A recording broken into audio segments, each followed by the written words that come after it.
Good day, everybody. It is May 29th, 2016, and you are listening to another episode of the Twoonie Bin. My name's Gray. And my name's Kay, and today we have a long lineup here for you, so let's get started. What are we talking about first? Might be long, but it's definitely not boring. We're starting off with the Conservative Convention, why I'm talking about it, and why it surprises the crap out of me that Stephen Harper would say what he said during it.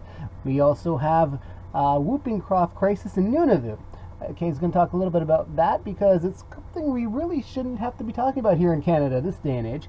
I'm going to be talking after that about skinny basic cable. The CRTC mandated all cable providers make this happen. Unfortunately, $25 a month cap has usually meant a lot more than $25 a month. We'll talk about how that's going. Kate, what else we got? So we're also going to be talking about Transport Canada and their laser pointer warning. They're pointing, people are pointing it at airplanes. We can't have that, folks. That's just a risk. Most definitely not. And then Grace here is going to talk to us about our summer forecast, what we should be expecting all across the country, as well as something called vacation sex. And it's not something called vacation sex. It is vacation sex, and why you might not be getting it this year. And also an update on Ontario natural gas law and Alberta Bill-20. They both go hand in hand with the climate control that Canada has agreed to put forth. So we will be discussing more on that. And then that's the end of our lineup today. So how about you get us started on that Conservative Convention there, Gray? Well, first off, we have to mention that both the Liberals and the Conservatives are having a convention this weekend, I should say. It is due to conclude by either today or yesterday. It depends when you're listening. But I just want to say that for the first time since he was re-elected this past year, Stephen Harper has taken the stage. He has talked in public, which he never really does anymore.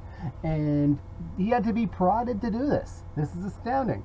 And what's even more astounding is when he took the stage, it was about a 2,000-word speech, and not once did he diss Justin Trudeau. This shocked me.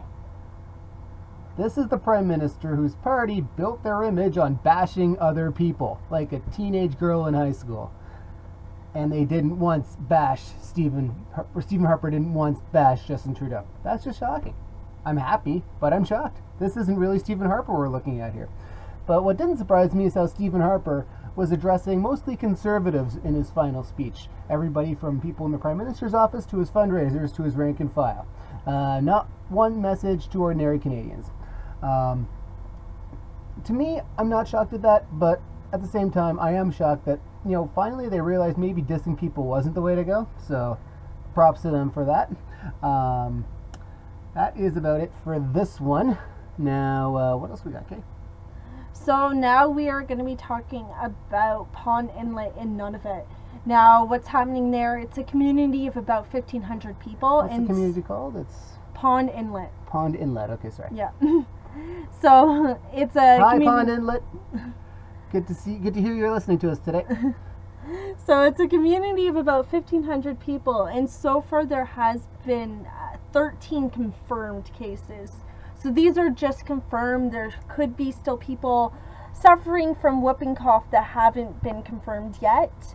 But it with such a small population of only 1,500, 13 confirmed cases is large compared to what we're used to seeing across the country. Right around 1%. That's a lot. Yeah.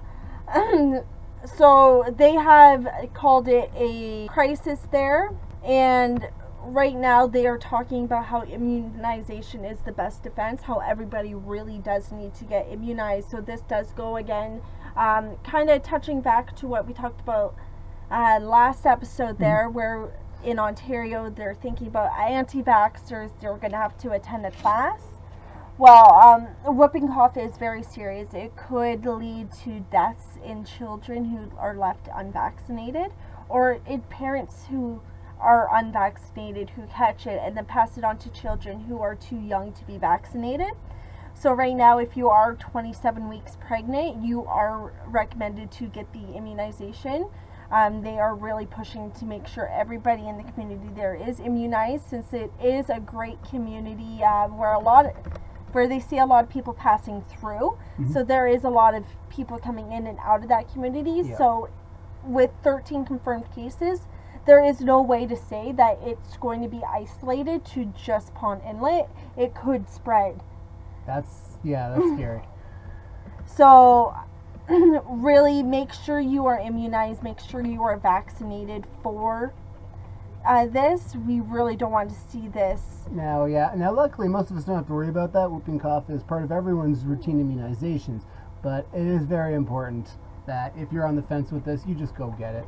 It's not that difficult to immunize your child. As well, some symptoms of whooping cough here in young children are pretty intense. Coughing followed by vomiting. So you cough so much that you actually throw up. Oh God. Fever, you could also get a pretty decent fever there. And so they're recommending that everybody who is sick, who is at risk of getting whooping cough, that if you do cough, please cough into your sleeve to help reduce spreading whooping cough to everybody else. Even then, even if the regular cough, just sneeze into your arm, cough into your arm. Exactly. It's better to be safe than sorry, and that way... And don't spread it if you don't have to. Yeah. Yep. Now, smokers are recommended to smoke outside, even though there is a law here in Canada where it is you're not allowed to smoke in the house with children 16 and under. They're recommending that anybody who smokes should be smoking outside, just because smoke inhalation to people who are non-smokers cause infection and are more susceptible to get whooping cough. Now, the next 3 weeks here are pretty crucial in getting rid of whooping cough in Pond Inlet there, just because the sooner that they get this under control, the better it is to keep it an isolated event and not have it spread to other territories or even spread down to other provinces there as well. Now, they are getting some extra nursing support there to be able to assist, as well as a large dose of vaccinations to make sure that everybody coming in and out are vaccinated. And like I said, with how crucial this is, because of the fact that how risky it is for people who have young children to actually die, because young children don't have the immune system to be able to fight it as much as adults do. It is very, very crucial to be making sure you got your immunizations. This is a case where choosing not to vaccinate is very, very, very harmful. I think we've alienated the anti-vaxxer part of our viewership here, but no, we can't say it enough. We really can't. You have to. Now, just so you know, last year there in Northwest Territories, there were 21 confirmed cases. Not a lot of people live there either. And an outbreak was declared in Yellowknife back in November of 2015, and it did spread to the whole territory there in January of 2016. So I mean, it does spread quite fast. That's only 3 months. So really, we need to make sure everybody's vaccinated. We need to make sure that this is an isolated incident, and that's what their main priority is at this point. Excellent. Good to hear that. Okay, we've got next on our agenda. Skinny basic cable, what is that? So basically, and I mean this punny, basically, we have the CRTC telling all the major broadcast distribution undertakings, otherwise known as cable or satellite companies, you have to offer a $25 a month package, which would be a set amount of Canadian and maybe some US channels, and then it's pick and pay for every specialty channel after that. Small problem. Since these have launched in the last couple of months, they have not lived up to the hype. 100,000 people have signed up for these pick and pay channels. Now, the problem is, it's supposed to be $25, and it is, but then there's things like rental fees for equipment and installation fees and all that sort of thing. It's not like the old days where you can just plug a cable into the TV and it worked. You need the box.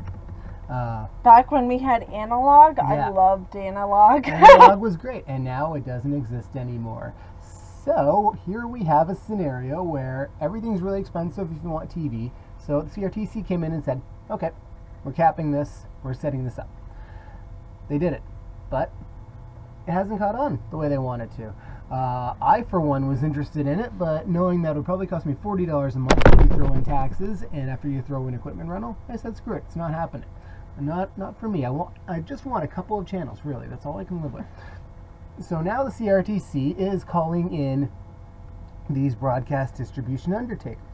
And I mean undertakers in a couple of ways. They will take you down. But cable and satellite companies are going to have to, as a condition of their license renewals, explain to the CRTC how come these aren't $25 a month packages like they're supposed to be. And this is where we have a few technologies available. I mean, there's the existing technology, which people may have to buy, and then that's it. But there's also something called Clear QAM. It's basically like analog cable was back in the day, except now it's just digital channels going through the pipe, and anybody who's connected can receive these channels. It's all available. It exists. But for some reason, actually a lot of companies won't do it. So that's one thing that may have to happen. But I'm also reading, I just looked at a BNN article during Kay's last subject. Turns out this might only be temporary. The chairman of the CRTC, Jean-Pierre Blais, he has his term running out in July of 2017. The next person in charge of the CRTC could even reverse that. So it's going to be interesting to see where this goes. But I'm going to say $25 pick and pay cable has a lot of problems, and they have to sort it out. But for me, I'll only subscribe if it's $25 a month plus tax. That's it. Exactly. I can understand like a one-time installation fee. Yeah. But rental fees, when you add that on top, I mean, it gets for pretty expensive, outdated, slow, buggy equipment, yeah. Yeah. Yeah, not happening. And when you have, in the case of Bell 5, I'm sorry Bell 5, but this is true. If we get 30 channels and they're spread out over 3,000 different lines of channel guide, that's not going to work. Well, it's the same thing with Rogers too, right? Yeah, Rogers. Except for your first few channels there are grouped together, 2, but then you 3, get 4, and then 100 to 100 and something, and then the 500s are locals. But so I mean, it doesn't matter who you're with at this point with the digital. It's not like analog. No. Analog, you used to be able to have it analog all in a was row. easy, and this is So another thing they're much. not doing. They're making it difficult when you pay for this more and more. Now, I cut the cable cord years and years ago, never looked back. I get about 12 channels at home. I'm all right with that. I can live. I have a Chromecast as well if I want to catch up on anything on demand. It's fine. So that's just my take on it. I would subscribe because I want HGTV. I want Newsnet. There's a couple other things I would want too. But I want HBO. I need to catch up on my Game of Thrones. Yeah, that's more money. So that's my take on it. They need to do something because I was going to do this, and I'm not going to do it at all, and I'm not alone. Okay, what else we got? So next up, we have Transport Canada, and what the federal government's doing right now is that they're launching a huge social media campaign, warning people to not just, if you have a laser pointer, to point it at aircraft flying over through the skies. Because this apparently should be common sense, but is not. No. I cannot understand a lot of why. people do it just for fun, and usually it is a lot of the younger generation doing this. Sometimes a kid has a laser pointer and they're like, oh, look, there's an airplane. We should bring back the 1990s when laser pointers were $30 each.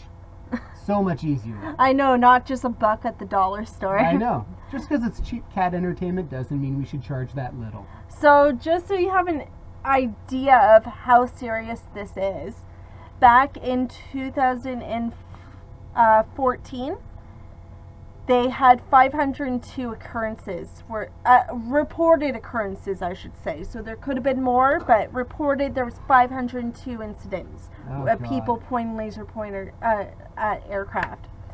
2015, there was 600 incidents. This is going up. This isn't good. So far this year, there has been 148, and I mean, with summer vacation coming up too, with a lot of kids doing a whole lot of nothing? A whole lot of nothing, with a lot of people camping and whatnot. Because they can't afford the cable package?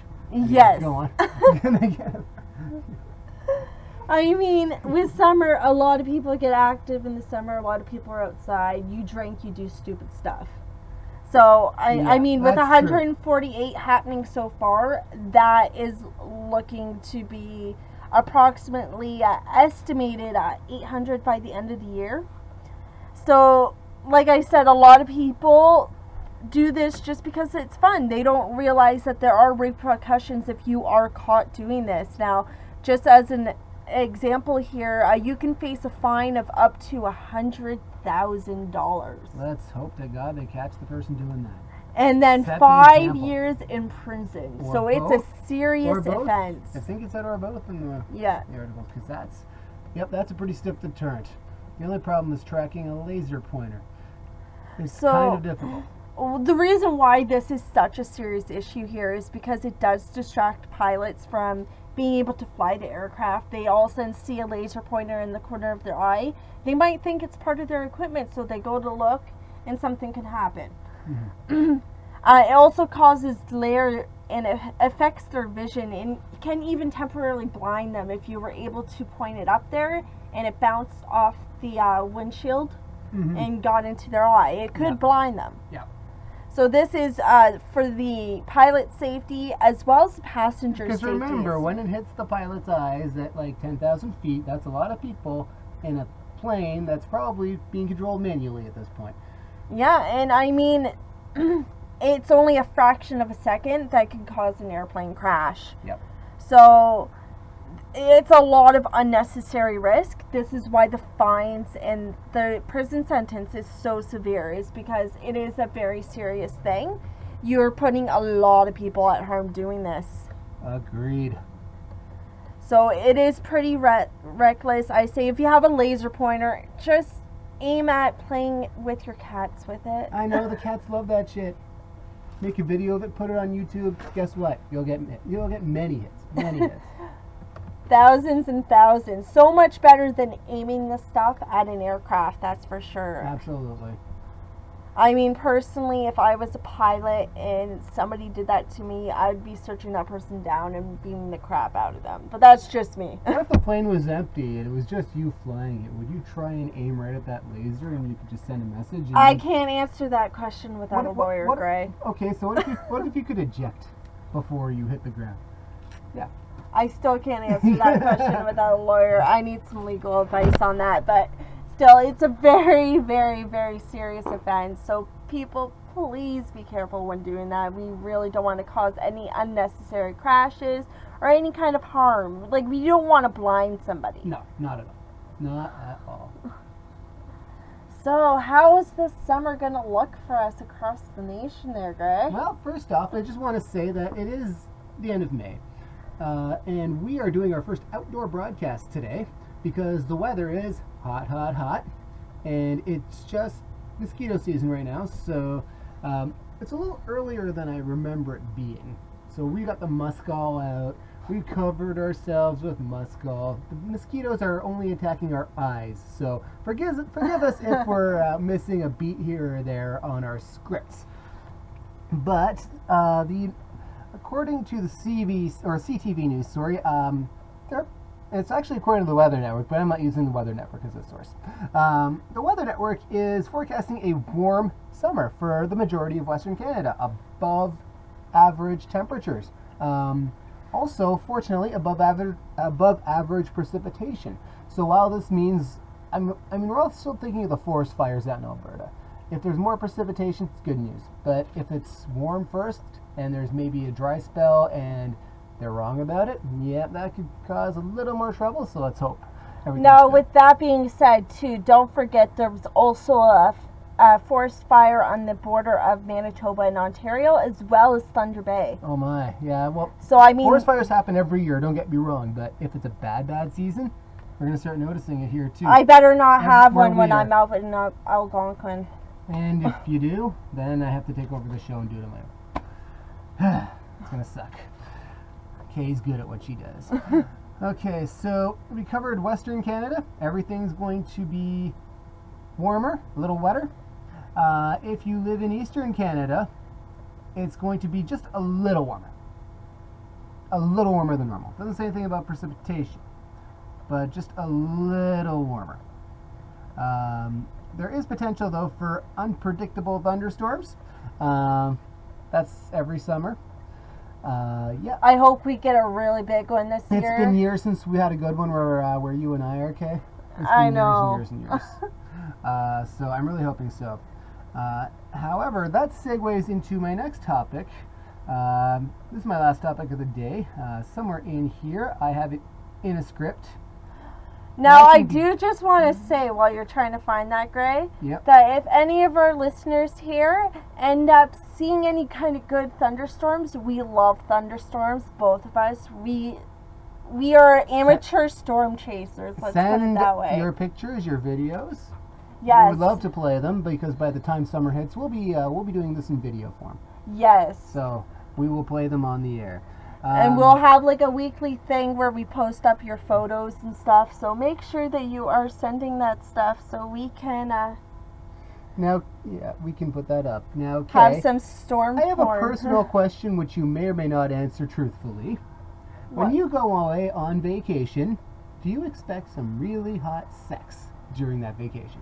Personally, no. You don't. Personally, no. If I'm on And vacation, this is I want just to tour. clarify, Kay is engaged. And it's one thing if you're going alone, but she's going with her significant other. I'm a Tory person, though. If I'm going somewhere, I like to adventure. Maybe nighttime I expect some sex, but I mean, other than that, no, not really. But what about you? You're a single man. I am a single man, and any sex is a bonus. And it doesn't happen very often on vacation. It could, but it doesn't. Oh, really? I thought it would happen more. It happens less than you think. Speaking of dry spells, Durex, this is why I'm asking you about this, by the way, Kay. Okay. Durex came out with a survey. The survey asked 2,000 adults about what they expected for sex on vacation. 52% of adults expect better sex on a holiday. Ooh. And 60% of that 52% are left disappointed because the sex didn't live up to their expectations, or their sexpectations, I should say. That's huge. A little too much. 40% responded they will, and this is where it is. It's technology. 40% responded that if their partner is staring at their cell phone, they will not try to start sex. Yeah. A fifth of people said their phones and tablets get in the way of having sex while they're away. 15% say they have less sex on holiday than they have at home, all because of technology. 59% say either their partner or themselves have too much screen time, and more than half of the respondents to this survey say their relationship is suffering because of tech. So, my advice and my takeaway from this is that when you go away on this hot summer vacation you have planned, keep the phones off. Get into Keep each them other. at home. Just buy a digital camera if you really need to take photos. Or use your retro 2012 digital camera. Those were still good. They're still about as good as you can get on a phone nowadays. I say bring those. Let the phone battery die out. Don't bring your charger. And get it on. Have the hottest sex of your life in something that preferably isn't a $60 a night motel room with fake vinyl flooring. Or What other kind of things. motel rooms did you go to? I did a little bicycle tour a few years ago, and the things I saw were eye-opening, I have to say. It's one thing to have hardwood flooring, which is fine. Another thing to have fake hardwood flooring, otherwise known as laminate, perfectly fine. And then there's vinyl laminate hardwood flooring. Believe it or not, I've seen it. They lay it down on top of carpet, and it looks like hardwood, so when you walk on it, you're expecting a solid surface, and then you sink into it, and you're like, what the fuck? That is weird. Yeah. Down in the States? Of course it was down in the States. Well, that explains everything then. They said they reserved it for cyclists. I was biking, actually, so they said, this is the room we reserved for cyclists. It's like, yep, I can see why. It's hardwood, except it's not. I didn't get it on in that room. I probably didn't even take it out of my pants, to be honest with you. That's my end of the story. Okay, I think you have one little update for us as well today. Yeah. Regarding an earlier story we did on the Kathleen Wynne government in Ontario thinking about banning the use of natural gas in home heating. Kay, what's the word? So before I get started on this, I do just want to touch base. We did mention it last week, but just to touch base on it again, it was a leaked draft copy that said that the Ontario Liberals were going to cut out natural gas as part of the climate change law.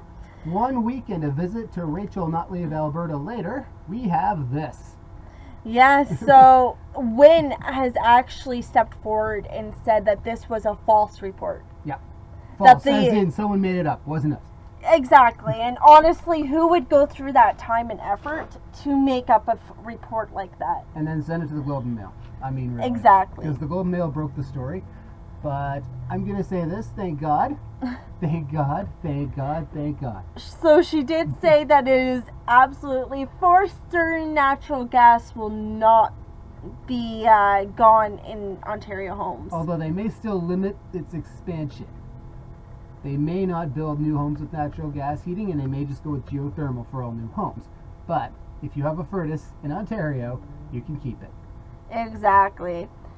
So the criticism that we have been getting is that we are going to be banning natural gas, and that is something that we are not doing. It was a direct quote from Wynne there. And that, of course, like Grace said, that was after a meeting in Alberta with the Premier, Rachel Notley, who is NDP, by the way. Yes. The first NDP Premier, I don't even know if it's ever, but the first non-conservative Premier in over 40 years.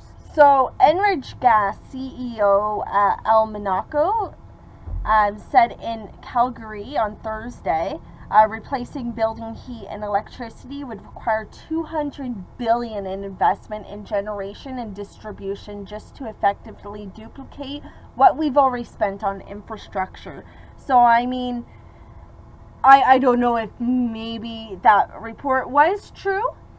She goes down to Alberta, and then she's being told, look, this is how much money it's actually going to cost to be able to replace heating in your homes if you cut out natural gas. Timing, because you never know. It could well be something someone made up, this report. It could also be, yeah, we did this, and then we visited Alberta, and we talked to our counterparts in Alberta, and we're coming out telling a whole other story.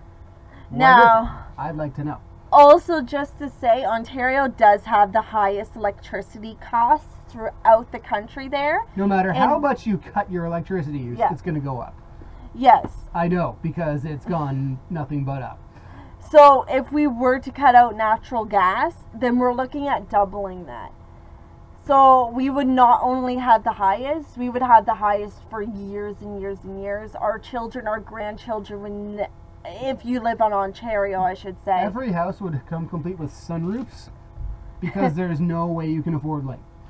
Exactly. Yeah. That's the way I see it, and thank God. Because maybe some solar panels would have to be mandatory in all buildings. But solar panels, by law, as it is right now, have to be hooked up to the power grid. You can't escape this regime in Ontario. Well, then have some solar panels, sell it to the government, and just never use the electricity. And just rake in the cash? Yeah. Okay, I might as well do that, and I just have to put some on my house now. I don't have money for that because I'm spending it all on electricity, so don't know what to tell you there. That's... So, just so you are aware here as well, in California, they had an auction last week as part of the state's cap and trade plan to reduce greenhouse gas emissions. That auction raised $600 million less than expected. Uh-oh. And right now it's Ontario, Quebec, and California trying to find a way, just because California is one of the bigger states down in the States. Mm-hmm. And Quebec and Ontario being the biggest provinces here in Canada. The three of us are trying to figure out a way that works for everybody when it comes to climate change and reducing those greenhouse gases. Now, Ontario is expecting to raise about $1 billion through this cap and trade system. Of that, $900 million is going to retrofit retrofit government housing, social government housing, and then 100 million is going to be adding, believe it or not, renewable natural gas into the supply mix. So we will see what comes out when they make an official statement and an official report once everything is said and done, and we'll see what's going to happen as far as Ontario and climate change is going to be. Now, with this being said, because this all happened after Kathleen went down to Edmonton there to go talk to Rachel Notley, the NDP premier of Alberta, I just wanted to touch base on what is actually happening there in Alberta, because there is a lot of opposition that she is facing containing what they call the carbon tax bill. Opposition accusations that are being made here are saying that it is invasive and arbitrary rules on search and seizure, and that it's going to be it's going to impact everybody's privacy down in Alberta there. So it is called Bill-20, and it contains certain rules that Notley stated regarding search warrants in our that are commonplace in Canada, and she accused the opposition there of fomenting fear towards this Bill-20. Now, this is considered to be an ambitious reaction to greenhouse gas in Alberta. It is something that hasn't really been discussed with before as far as a carbon tax goes. What the opposition is also saying is to give the NDP government their legal power to hike taxes on heating bills and gas at the pumps to fund multi-billion-dollar carbon levy starting in 2017. So just an idea on gas prices down there. We're looking at 4.49 cents a liter next year and to 6.73 cents a liter in 2018. Now for diesel, they are looking at an increase to 5.35 cents a liter next year and then 8.03 cents a liter in 2018. Farmers, for example, will be exempt from the carbon gas price hike, and on top of the 9 cents a liter discount that they already receive under the Alberta Farm Fuel benefit. So I mean, farmers, they aren't affected by this, so at least they will still be able to get food, some nice homegrown food. We would still have an industry there. Thank God. I love farm food. We can't get it from anywhere else. And discounted farm gas, I should say, is only strictly used for vehicles that are directly related to farm activity. So it's not like they can use their personal vehicles to be able to get this kind of benefit from the bill tax. Okay. Now, under Bill-20, officials who believe there are breaches of the levy can get a search warrant to go on properties, check fuel tanks, vehicles, buildings, computers, hard drives, and stuff like that, and to help make sure that everything is green. So if you are living in Alberta right now, please check to make sure all your things are green and that you're doing everything you can to reduce your personal carbon imprint, because you don't want to be struck with this carbon tax. Now, somebody who is at immediate risk or harmed by this Bill-20,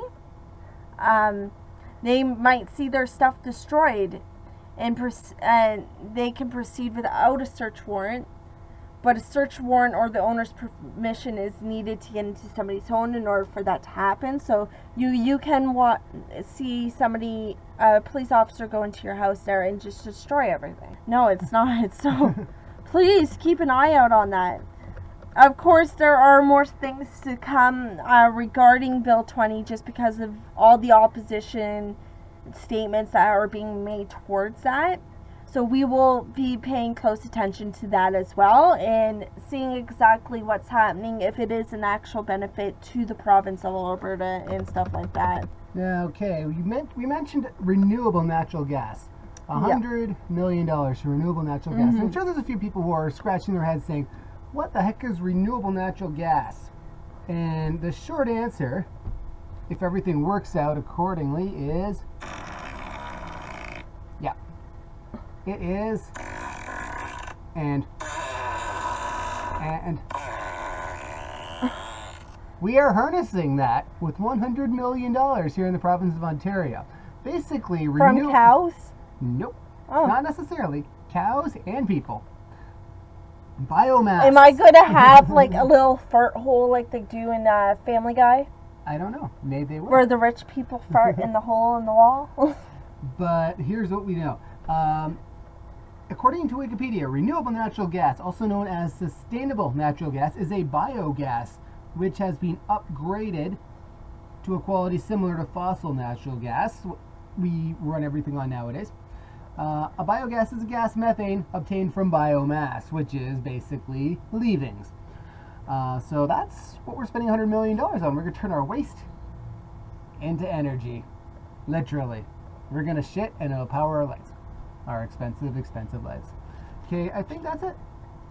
Okay, well, remember to check out our Facebook page. Make sure you hit the like button there. It's Facebook.com/TwoonieBin. TWOONIEBIN is how we spell our name. Follow us on Twitter @TwoonieBin. Once again, 2 O's in Twoonie here. Okay. Make sure you leave your comments, your feedback, like this video, share this video. Let's get us out there. And subscribe. Subscribe for sure, because by July 10th, we will have everything set up to start our actual videos. So make sure you stay tuned, and we'll have some exciting stuff coming your way. Until next time, stay tuney, my friends. Take care, everybody. Have a good week.